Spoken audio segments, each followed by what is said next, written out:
The boy in the rain, she nearly didn't see him. The rain wasn't gentle. It hammered the city like a punishment, drumming on rooftops, bouncing off windshields and turning sidewalks into shimmering rivers. April Monroe, still in her hospital, scrubs and worn-out sneakers, was walking quickly with her head down, arms crossed to block the wind. It had been a long shift at Mercy General. 4 patients coded.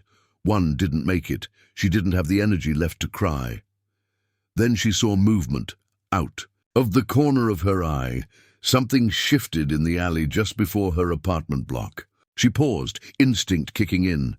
At first, she thought it was a trash bag, but then it moved again, slower this time. A boy, small, barefoot. His soaked clothes clung to his thin frame. His hair was plastered to his forehead, and he was shivering. Lips nearly blue. "Nurse lady?" he whispered hoarsely, his voice barely audible over the rain. "Can you help me find my dad?" April's body stiffened. She knelt slowly, getting closer. "What's your name, sweetie?" The boy hesitated.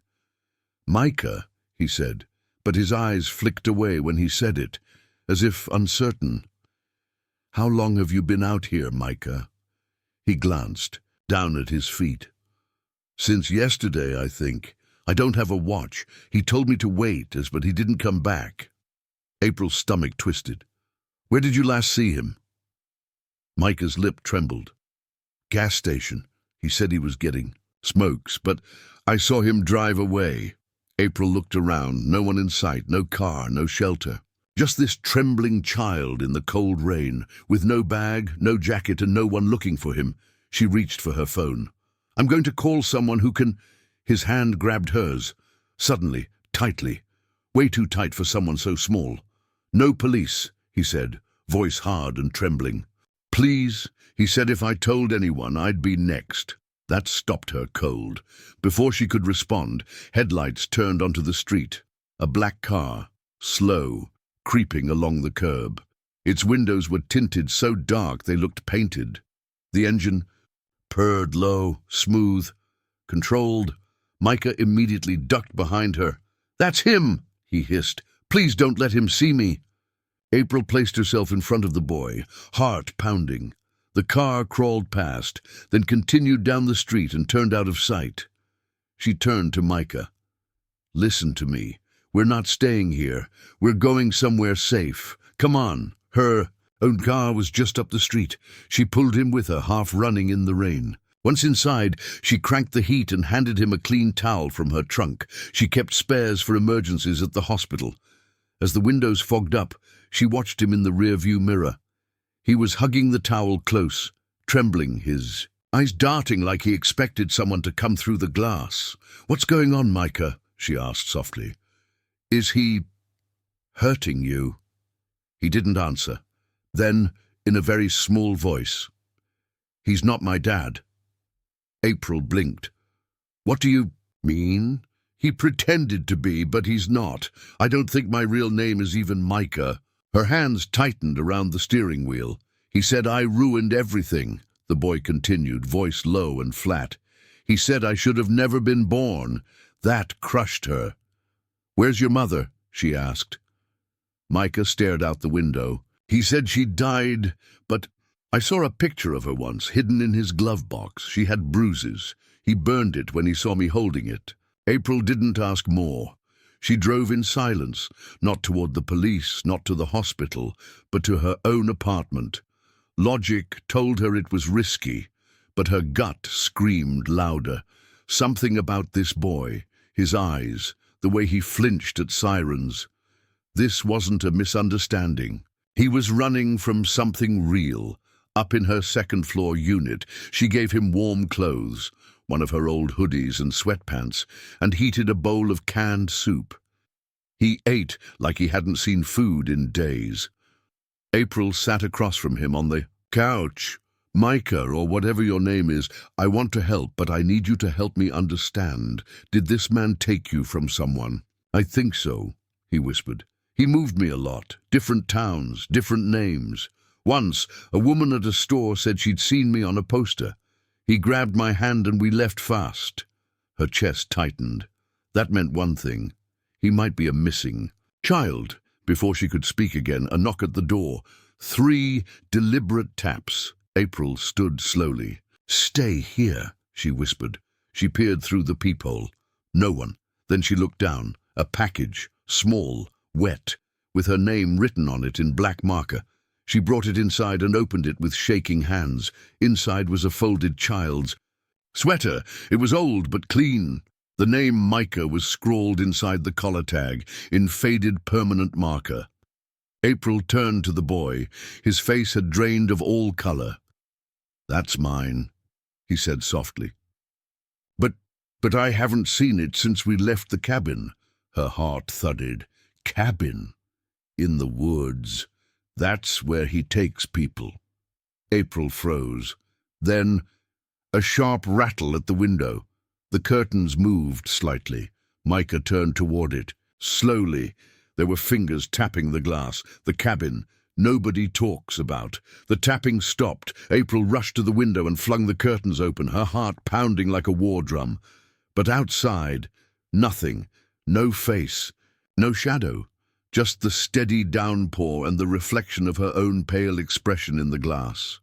Micah stood frozen behind her, the wet sweater still clutched in his hands. "I swear," he whispered. "I heard it." "I did too," she said, quietly, locking the window latch. Her mind raced. Was someone watching them, following the boy? Why deliver his old sweater in a box, to her name specifically? Was she being warned or marked? She turned back to Micah. "Tell me more about the cabin." He sat on the edge of the couch, his small shoulders hunched. "It's in the woods, not far from a lake. We stayed there a few times. No neighbors, no phone. Just him, me, and sometimes other people." "Other people?"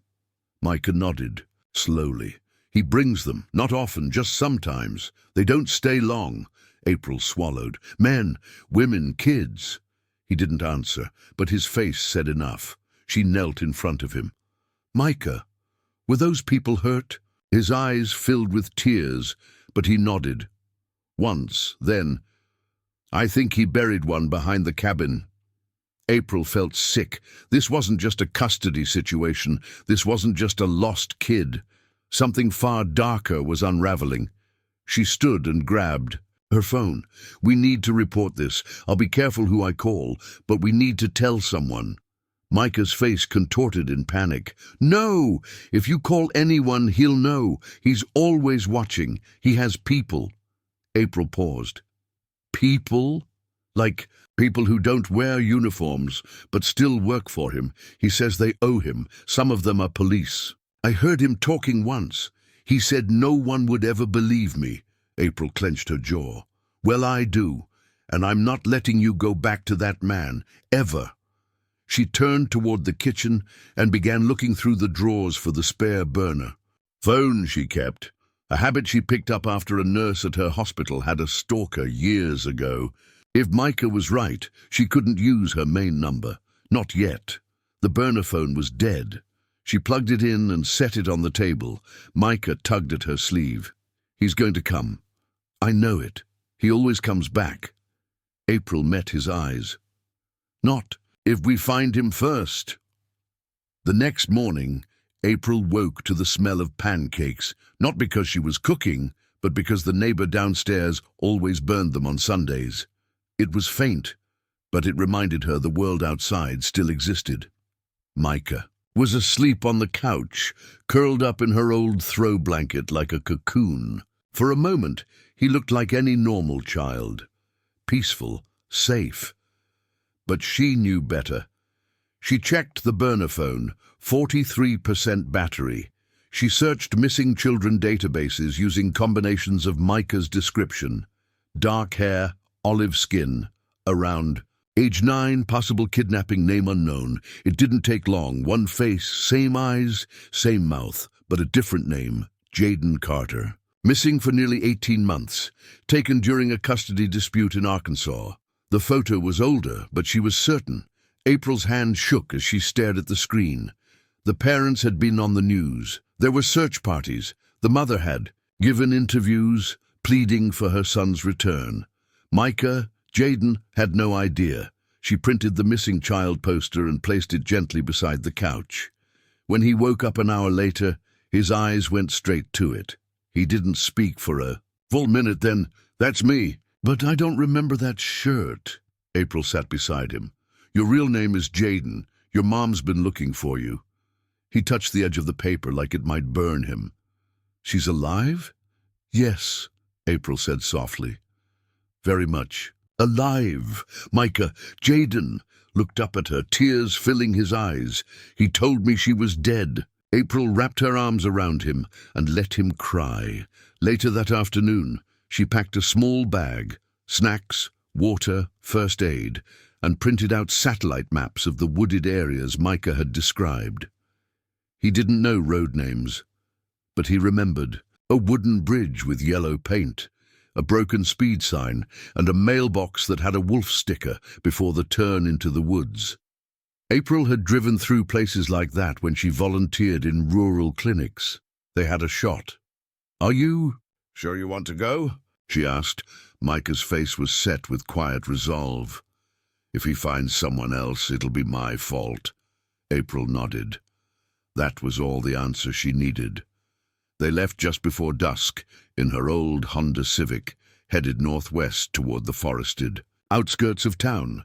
Micah guided her with subtle cues, turns he felt more than remembered. Twice they circled back. Once he panicked when they passed a truck that looked like the black car from the night before, but around 7:40 p.m.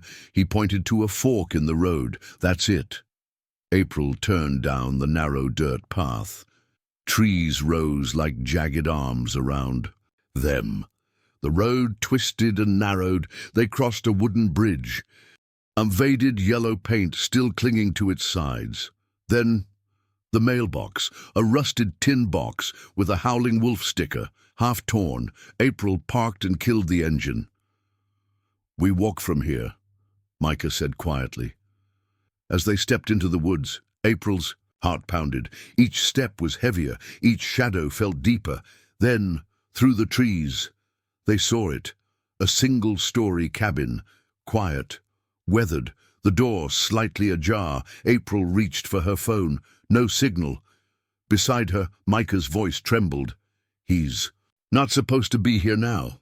April pulled him behind her. Inside the cabin, something scraped, then footsteps, slow, deliberate, and a voice. "Micah, you brought someone with you." The man behind the mask. April's breath caught in her throat. The man's voice didn't come from the front door, but from inside the cabin, deeper, buried behind walls and shadows. It was warm and calm, but that only made it more terrifying. A gentle voice didn't belong here, not in this place. Micah, or rather Jaden, gripped April's sleeve so tightly his fingers turned white. "He's not supposed to be here," he whispered again, trembling. April pushed him gently behind her and moved closer to the doorway, trying not to make a sound. Her hospital shoes squished slightly against the wet soil of the forest floor. She crouched beside the window and peeked through the cracked glass. Inside the cabin, a man stood at the far end of a large room. He was pouring tea, into a chipped mug, as if this were a normal Sunday evening and not a hidden den in the middle of the woods. He looked to be in his early 40s, with thinning blonde hair, clean-shaven, and wearing a pale blue flannel shirt. He didn't match any of the monsters April had imagined in her head. That, somehow, made it worse. "Micah," the man called again, raising his voice slightly. "You're a good boy. I know you came back. I'm not mad. I just want to talk. Come inside now." Jaden's legs were shaking. April turned to him. "Has he ever hurt you directly?" Jaden didn't answer. He just looked away. That was enough. She opened her phone again. No signal, nothing but static. The burner wouldn't work out here. They were truly alone. But she had something better. Evidence. April quickly took photos. Through the cabin window. The man, the interior, a clear image of his face. Then she handed the phone to Jaden and whispered, "Hide behind that tree. If I don't come out in 10 minutes, run back to the road. There might be signal there. Call 911. Show them these pictures." Understand? He shook his head violently. No, I'm not leaving you. You have to, she said firmly. We came to end this, remember. I'm not letting him take another child. You can do this, Jaden. His jaw trembled, but he nodded and took off toward the trees, clutching. The phone. April stood, took one last breath, and stepped through the cabin door. The man didn't flinch. He turned slowly and looked at her. You're not Micah, he said, almost amused, but I know who you are. April Monroe, Mercy General, ER nurse, good with broken bones, not so good with boundaries. Her skin went cold. You've been watching me, she said. Not just you, he said casually. People like you, always looking for something to fix. You're predictable. He set the teapot down. Where is he? April folded her arms, standing firm. Gone. Safe. You think you're the first bleeding heart to try and save him? The man said, shaking his head. He always runs. He always finds someone new to trust. But he always comes back. April's eyes narrowed. His name isn't Micah, it's Jaden Carter. His mother's alive. He was kidnapped, and I have proof now. The man's smile faltered just slightly. That name doesn't belong to him anymore. I think the law would disagree, she replied. He tilted his head.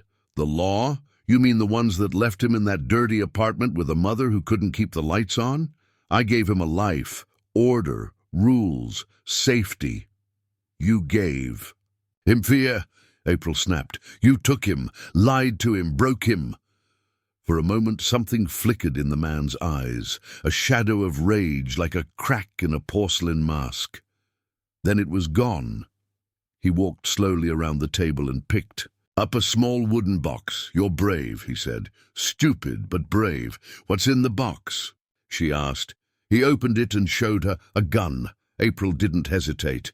She bolted for the kitchen, grabbed the first thing she saw, a cast-iron pan. He shouted, lunged toward her, but she spun with all her weight and smashed the pan into his shoulder. The gun clattered across the floor. He roared and tackled her, shoving her into the cabinet. Pain shot through her ribs, but her hands kept swinging, grabbing, punching, clawing, until she shoved her knee into his stomach and rolled free. April scrambled to the gun first. Don't move, she said, panting. He stopped, kneeling on the floor, blood trickling from his mouth. Outside, she heard something. Footsteps pounding against leaves. Jaden burst through the door, phone still in. And voice hoarse from shouting, They're coming! I got signal by the road!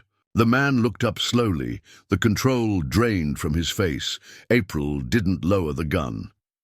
You're not hurting anyone else. It's over. 30 minutes later, the woods were flooded with red and blue lights. Police officers took the man into custody, reading him his rights as they led him away in cuffs. April gave them everything. The photos, the child's sweater, the statements. Jaden's real name and missing persons file were confirmed on the spot. The officer on the scene told April she may have just cracked open a bigger case. There were rumors of other children, other cabins, all tied to the same man under different aliases, but Jaden only cared about one thing. Can I go home now? He asked quietly, looking up at April.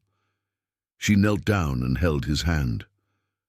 You already are, sweetie. You already are. A face she'll never forget. It had been only 2 days since the cabin raid, but for April it felt like she'd lived a month inside each hour. Her apartment was quiet now. Too quiet. The kind of silence that settles after something enormous crashes through your life. The kind that follows the chaos of emergency lights, reporters, and men in uniforms asking 1,000 questions. Jaden sat on the couch, knees pulled up to his chest, holding the photo of his mother the officers had shown him. He hadn't spoken much since they brought him back, not out of fear anymore, but out of something harder to reach. Shock, grief, confusion. April understood. For a child who had been lied to, controlled and hidden away, the truth wasn't just a relief, it was a flood. They said my mom is flying in tonight, he said softly, almost whispering. April nodded from the kitchen. They're bringing her straight from the airport to the station. We'll be there. He looked up. What if she doesn't want me? April walked over and knelt in front of him. She never stopped looking for you, not once. You were never forgotten, Jaden. He blinked. I don't even remember her voice. April gave a small smile. She'll remind you. There was a knock at the door. April stood quickly, her heart skipping. But it was just a social worker, Miss Gaines, a kind woman in her 50s, with the clipboard and glasses that always slid to the tip of her nose. We're ready when you are, she said warmly. Car's downstairs. Jaden slid on his shoes. Slowly, before he left, he looked around April's apartment as if memorizing it. Then, softly, he said, I don't want to forget this place. April smiled. You won't. At the police station, the waiting room was unusually calm. A few officers walked past, nodding at April. Word had spread. The nurse who found the boy stood up to the man and helped crack open what might be a bigger child trafficking case. One officer told her quietly that they'd found the remains of another child near the cabin. April had excused herself and cried in the restroom for 15 minutes after that. Now she just waited, and then the elevator dinged. A woman rushed out, face pale and tear-streaked, wearing a tan coat with one broken button. Jaden! She gasped. He stood frozen, then ran into her arms. April watched silently as the mother and son collapsed into each other, sobbing, the kind of reunion too big for words, the kind that could only be felt. I thought you were gone, the mother whispered. I thought... Jaden clung to her like he was anchoring himself to the earth. He told me you died. I didn't know. She stroked his hair, kissing the top of his head again and again. No, baby, no, I'm here. You're safe now. April looked away, blinking back tears. She'd seen trauma in ER rooms, but nothing like this. This was what healing looked like, what survival meant, and it hit her. Sometimes saving a life isn't about stopping the bleeding. It's about stitching back the pieces of someone's soul.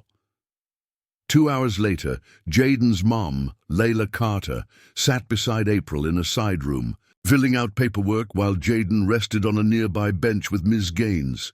I don't know how to thank you, Layla said, voice trembling, for not just saving him, but for believing him, for not treating him like a case or a burden. April smiled. He saved himself. I just made sure someone listened. They told me you fought the man with a frying pan. Layla said, eyebrows raised through her tears. April laughed softly. I wouldn't recommend it, but yeah, cast iron, heavy one. For a moment, the two women shared a brief laugh through all the pain, but then Layla's face turned serious. You know, this wasn't the first time that man tried something like this. Years ago, in Missouri, a girl vanished. Her foster mom swore it was the same man, but no one listened. April sat up. Do you know her name? Angela. Angela Fox. But her case went cold, just like mine almost did. April felt a chill crawl up her spine. The system had failed too many times. If Jaden hadn't found her that night in the rain, would he have disappeared too? She reached into her bag and pulled out the printed map she'd saved from before.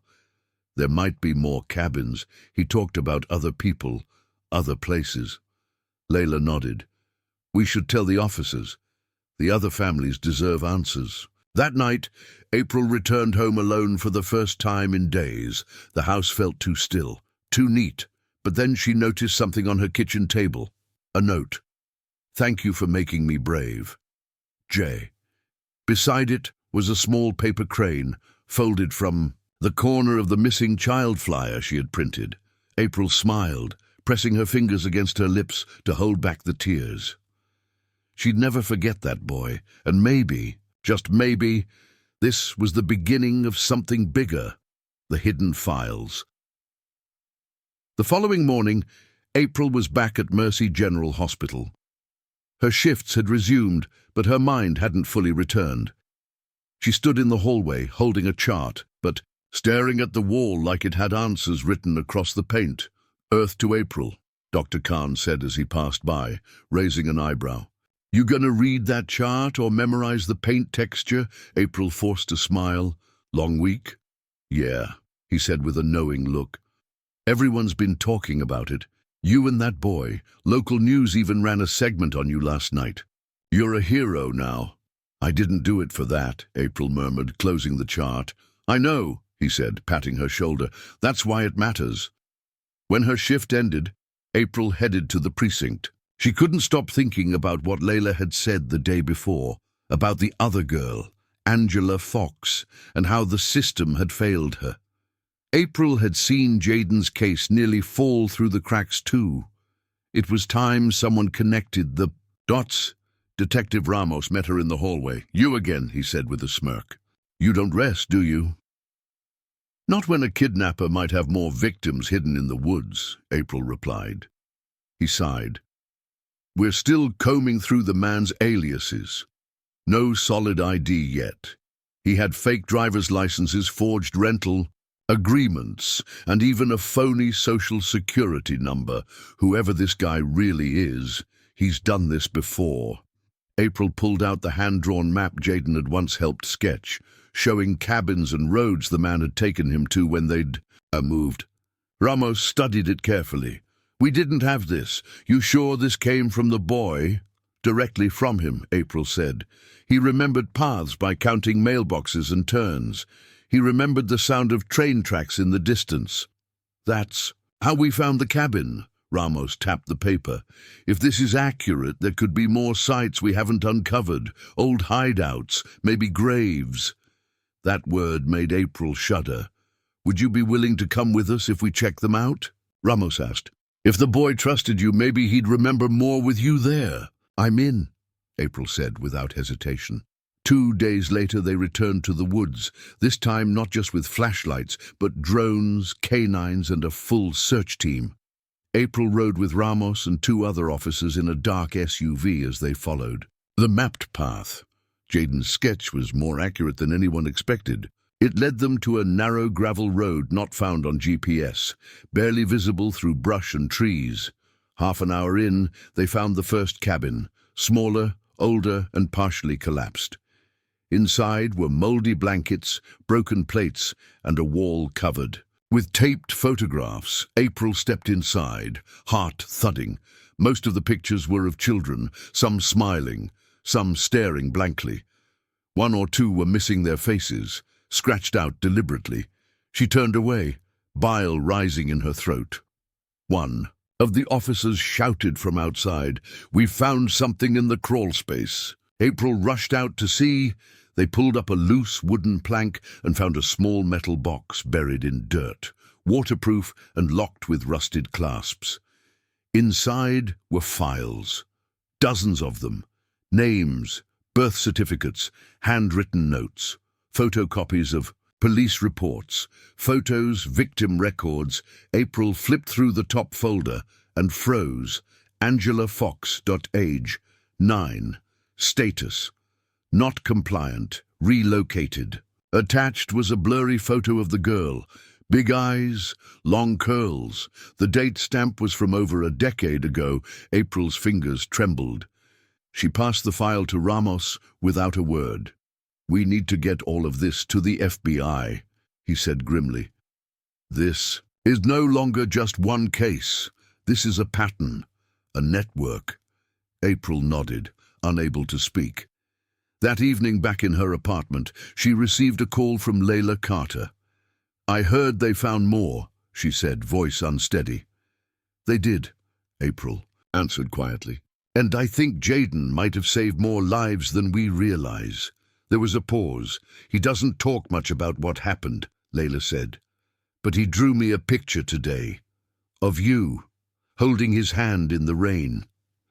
April's eyes welled up. "I was thinking," Layla continued hesitantly, "Jaden's going to need therapy, support. But he asks about you, a lot. He trusts you. Would you consider being in his life, even just as a friend, a safe person?" April pressed her palm to her chest. I'd be honored, she whispered. The next morning, April visited the hospital's child psychiatry wing and introduced herself to Dr. Lisbeth Shaw, a trauma specialist. I've got a boy who might need your help, she explained. He's been through more than most adults, but he's strong and smart. He helped crack a case bigger than we imagined. Dr. Shaw smiled. Sounds like a survivor. He is, April said. And for the first time in days, she felt something stir inside her. Not just relief, not just closure, but hope. Rain. Turns to light. 3 weeks had passed since April first found Jaden standing alone in the rain. 3 weeks since the boy with tired eyes and an old man's silence reached up and took her hand. Now everything had changed, and yet, in some ways, everything had only just begun. Jaden was living in a new apartment with his mother, Layla, in a quiet part of the city surrounded by trees and the sounds of kids playing in nearby parks.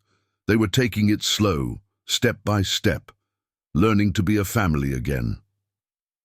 April visited often. Never too much, just enough. Enough to keep her promise. Enough so Jaden never felt like he had to carry his memories alone. Today, she brought a gift, a thick leather-bound sketchbook and a box of pencils. You said you liked to draw. She smiled, handing them to him on the porch. Jaden opened the sketchbook and flipped to the first blank page. I was trying to draw the cabin yesterday, the first one, but I couldn't remember the door. That's okay, April said, sitting beside him. Some things are okay to forget. He nodded. I remember the noise, though, the way the wind made the trees whistle. I used to listen to it at night and pretend it was my mom talking to me. April blinked, feeling tears rise. She reached over and gently squeezed his hand. You've got a brave heart, Jaden, she whispered. He looked at her, his voice quiet. You think I'll be okay? I know you will, she said, firm and soft all at once. You're already on your way. Later that week, April stood at a community center podium under soft yellow lights. The room was filled with teachers, social workers, off-duty nurses, and a few detectives she recognized from the precinct. April was nervous. She'd never been a speaker, but after everything that happened, she was asked to share Jaden's story at the annual City Forum on Child Safety and Missing Persons. She took a breath, looked at the note card in her hand, then set it down.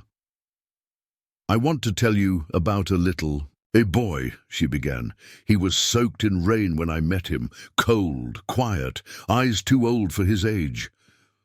The room fell silent. No one believed him at first. No one took him seriously.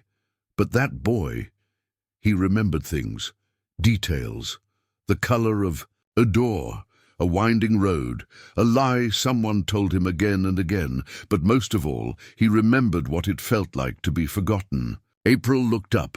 That boy reminded me of something important. Sometimes the difference between being lost and being found is just one person who stops to listen. She paused, then continued. Because I stopped, Jaden is now back home. Because he spoke, we uncovered not just one cabin, but a pattern, a man who'd been hiding in plain sight, hurting children for years. And because people started paying attention, we may never lose another Angela Fox. There was a stillness in the room, then soft clapping, then more, until the room stood in a long, swelling round of applause. April stepped down, holding back. Tears. This wasn't about praise. It never had been. It was about giving voice to those who had none. That weekend, April sat in the park with Jaden and Layla. He was laughing, really laughing, chasing a paper airplane he'd folded from one of his sketchbook pages. His mother watched, hand over her heart. I haven't heard that sound in years, Layla said softly. April smiled. It suits him. Jaden ran over, holding the plane. Miss April, he said. Can I ask you something? Anything, she replied. He held up the plane. Can I make one for the girl in the picture? Angela, the one from the folder? April blinked, surprised. You remember her? He nodded. I want her to have something too. April's chest tightened. She took a slow breath. That's beautiful, Jaden, yes. You can. He handed her the folded plane. Can you leave it at her place next time you go, where they found the box? April nodded, her voice thick. I promise. A week later, April returned to the old cabin site. Most of the area had been cleared by police, but she found the wooden plank where they'd uncovered the box. She knelt quietly and placed the paper airplane on the spot. Written in Jaden's careful, crooked handwriting were the words, I hope. You're not alone. You matter. April stood there in silence, the wind rustling the trees. The same wind Jaden once believed carried his mother's voice. The same wind that now carried his healing. She looked up at the sky. It was raining again, but this time she didn't run. This time it felt different, lighter, hopeful. Epilogue. 1 year later, Jaden stood beside April on stage at a small art show held by the Community Youth Center. He was holding a framed sketch titled, The Day I Found the Sky Again. It showed a boy standing in the rain, holding the hand of a woman. In scrubs, with a faint rainbow behind them, April's eyes filled as the audience clapped. Jaden turned to her. I put you in it. She smiled through tears. Thank you. I used to think I was just lost, he said, but maybe I was being found. April nodded, heart full, and in that moment she knew. One act of kindness could start a chain, reaction of healing. One voice could turn silence into truth, and one nurse just doing her job could become the reason someone lived to dream again. The end.